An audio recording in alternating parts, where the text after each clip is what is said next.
It started with a smell. For months, tenants at the Oxford Apartments in Milwaukee had complained. Rotting meat, sour chemicals, something dead. Maintenance chalked it up to spoiled food. But on July 22, 1991, the truth kicked the door open.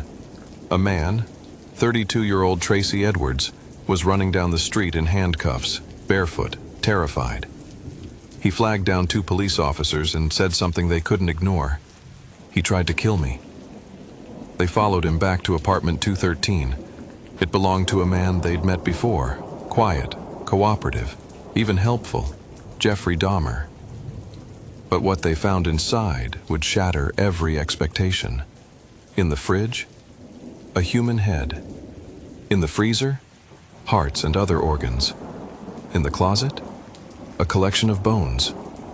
And in a drawer, dozens of Polaroids. Men in disturbing positions, men dismembered, all photographed during and after death. The 2 officers staggered out of the apartment. One muttered, "We've found a serial killer." But this wasn't just any killer. This was a man who had been hiding in plain sight for over a decade. Jeffrey Lionel Dahmer, aged 31 when he was caught, had murdered at least 17 adult men, all in their 20s and 30s. Most were lured from gay bars, bus stops, or street corners. Many were offered money for photographs. All of them thought they were walking into a stranger's apartment for a brief encounter. They never walked out. The spree started in 1978. His first victim was Stephen Hicks, a 20-year-old hitchhiker. They drank, talked, and when Stephen said he wanted to leave, Dahmer struck him with a dumbbell. He later crushed the bones and scattered them in the woods. But what's haunting is that Dahmer stopped for years. It wasn't until 1987 that he killed again. What happened in between? That's still debated. But when he restarted, the murders became more frequent and more methodical. He would drug his victims, strangle them, dismember their bodies, preserve some parts, dispose of others in acid. He kept skulls, he kept hearts, he painted skeletons. To Dahmer, it wasn't just murder. It was possession, control, a need to make his victims stay, forever. He experimented with their bodies after death. But it didn't end there. At one point, he tried to make zombies. He drilled holes in victims' skulls and injected acid or boiling water. The goal? To erase free will, to create a living, obedient shell. It never worked. They all died. Yet he kept trying. Why? Dahmer told police, "I wanted someone to be with me at any cost." This wasn't rage or hatred. It was obsession, fueled by deep loneliness and fantasy. He didn't want to be abandoned, so he eliminated the possibility. Over time, his habits grew riskier. His apartment reeked. Neighbors noticed men entering but never leaving. The sounds, the smells, the chainsaw. Still, no one intervened. Until Tracy Edwards escaped, and that was when the dominoes fell. But here's where the story takes a darker, more disturbing turn. Dahmer wasn't unknown to the police. In 1988, he was convicted of sexually assaulting a 20-year-old man. He served 10 months and was released early. His probation officer noted his troubling behavior but lacked resources to intervene. Then, in 1991, just weeks before his arrest, 2 officers encountered another victim, 22-year-old Konarek Synthasimphone. He was dazed, bleeding, and incoherent. Neighbors called 911. Dahmer found the officers and calmly told them it was a domestic spat, that Konarek was his partner. The officers believed him. They walked Konarek back into the apartment and left. 30 minutes later, he was dead. Those same officers joked about the incident over the radio. They were later suspended, but quietly reinstated. The public exploded in outrage. This wasn't just a killer operating under the radar. This was a system that repeatedly failed to see the signs, that ignored victims because they were men, often gay, often men of color. Victims who weren't believed, who were overlooked, who weren't protected. And Dahmer knew that. He exploited it. He preyed on vulnerability, on marginalization, on people the system already failed. During interrogation, Dahmer was chillingly calm. He didn't fight the charges. He confessed to everything: the murders, the dismemberments, the photos, the preserved body parts. He said he knew it was wrong, but he couldn't stop. He claimed he wasn't insane, he just didn't want to be alone. A psychiatrist said, "He didn't kill for rage, he killed for fantasy." He was found legally sane and sentenced to 15 life terms. The court called him the embodiment of evil. But in prison, Dahmer was different. He joked with guards, cleaned floors, started reading the Bible, and then, 2 years into his sentence, he was murdered. On November 28, 1994, he was beaten to death by another inmate inside the prison gym with a metal bar. No cameras, no witnesses. Some say it was revenge. Others say the prison looked the other way. His death left a final question. Did he get what he deserved? Or did he escape justice once again? But this story doesn't end with his death, because not everything in apartment 213 was released to the public. During the investigation, police uncovered a locked wooden box in his closet. Inside were additional photos, unlabeled, unverified. Experts suspect these may show more victims. Victims no one has identified. But the photos were sealed. The contents of that box were never made public. Some believe there are more bodies, more victims never named. Others point to Dahmer's unaccounted-for weekends. He traveled, took overnight trips, visited other states. Could he have killed elsewhere? A former FBI profiler said, "I don't believe his victim count stops at 17. It stops at the number police could prove." And there's one final thread, a journal. In it, Dahmer sketched plans, a shrine. He wanted to build an altar of bones and candles, a place to feel at peace. He had selected the table, the placement of the skulls, the lighting. He was caught before it could be built. But the plan was there, documented in his own handwriting. So what drove him? Experts point to a perfect storm. Childhood trauma, untreated urges, social alienation, and a complete lack of intervention. He was almost invisible to society until it was too late.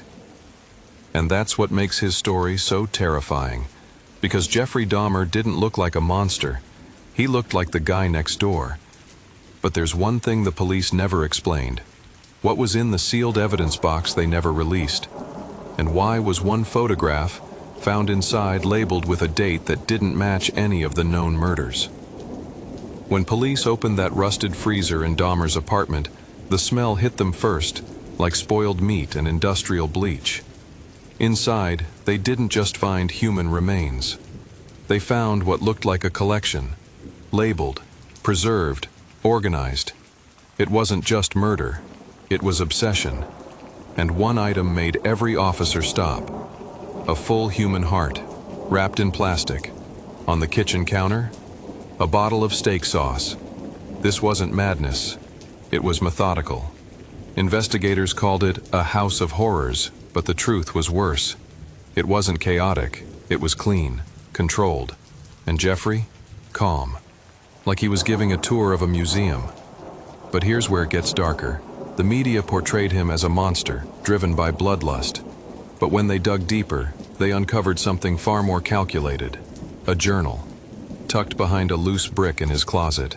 Inside, meticulous records, names, ages, times, and next to each, a strange symbol. Some circled, some crossed out, some underlined in red. It looked like a code. The FBI brought in behavioral profilers. They expected random carnage, but this was structured. Jeffrey wasn't impulsive, he was strategic. Then came the chilling twist. One entry had today's date. It read, "Delivery, 9:30 p.m. That was the same night officers broke down the door. Was someone else on the way? Had they interrupted another kill? They scrambled his phone records, found dozens of incoming calls from one number, each around the same time, just after midnight, over weeks. They traced it. A payphone, just 4 blocks from the apartment. When they pulled the camera footage from nearby stores, what they saw didn't make sense. A man, mid-40s, clean-cut, wearing a suit, always the same man, always standing there, always watching. When police confronted Jeffrey about the man, he went silent. Then he smiled. Not the grin of guilt, the smirk of someone who knew something they didn't. He leaned forward and whispered, "I wasn't the only one." The room went cold. Until now, they thought Dahmer acted alone. But suddenly, the pattern changed. Remember the coded symbols in the journal? A linguist discovered the marks matched an obscure cipher used by a disbanded psychological research group from the 1970s. The group experimented on human behavior, mind control, submissive influence. Guess who funded them? A company that once employed Dahmer, the Milwaukee Ambrosia Chocolate Factory. Suddenly, nothing was what it seemed. What if he wasn't born this way? What if he was made? They reopened files on missing employees from the factory. 3 men, ages 24 to 30, all vanished within months of each other. No foul play ever found. Case closed. But now, each name was in Jeffrey's journal, and each had a red underline. Police dug into Dahmer's time at the factory. Most co-workers remembered him as quiet, isolated. Except one, Dennis Park, a maintenance supervisor. He disappeared in 1989. His name wasn't in any report. It had been brushed off as quit without notice. But Dennis had no family, no social, no trace. And when officers visited his last known address, it was abandoned. Inside were boxes of handwritten notes about Jeffrey, about the factory, about a program labeled MKB-13. It was a human behavior modification project, using scent triggers, isolation chambers, subliminal messaging. Dennis believed the chocolate factory was a cover, that certain employees were targeted, watched, groomed, that Dahmer was one of them. The reports mentioned test subjects with deviant tendencies. The notes suggested they encouraged those tendencies, amplified them. Jeffrey might not have been the killer from the start. He might have been the experiment. But here's where it gets unthinkable. One entry from Dennis's box was dated 2 days after his alleged disappearance. It said, "Jeffrey isn't alone. They're activating more." Activating? More who? Was there a network? A pattern began to emerge. Across the Midwest. Unsolved murders. Similar MOs. Victims targeted in gay bars. Bodies found dismembered, stored, labeled. Police thought they were unrelated, but the timing? Chilling. The crimes happened during Dahmer's work trips, and the handwriting on a few recovered notes matched the cipher. Had Dahmer been covering for someone? Or taking orders? Investigators kept digging, and they found a safe deposit box under Dahmer's name at a small credit union. Inside, VHS tapes, unlabeled, grainy, distorted. But one was clear enough. It showed Jeffrey in a room, not his apartment, somewhere sterile, cold, industrial. And he wasn't alone. 3 men in lab coats. One spoke clearly. Subject B13 shows accelerated compliance. Recommend stage 4 integration. Jeffrey just nodded, expressionless. When the tape ended, so did the silence. The FBI launched an internal probe, because one of the voices on the tape matched a former government researcher with known ties to MK Ultra. But that program was shut down, right? Publicly, yes. Privately, no one really knows. One thing's clear. Someone went to great lengths to hide this. Court records sealed. Witnesses vanished. Even the detective who found the deposit box, gone. Reported missing during a weekend vacation. And remember the man in the suit who kept calling Dahmer's apartment?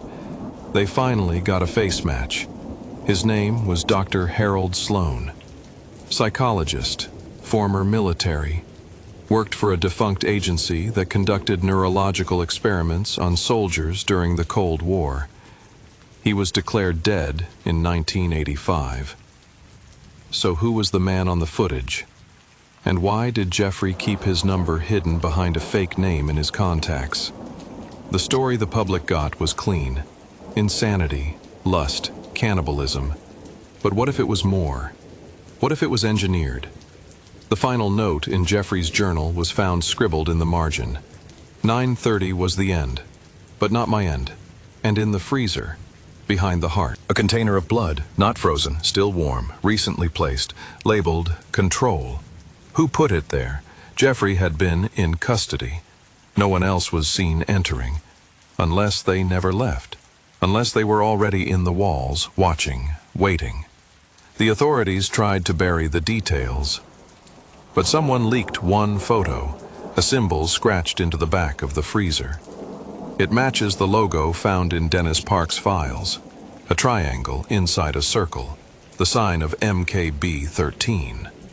And now a new note has surfaced, mailed anonymously, typed on an old machine. It reads, "You only found what you were meant to find.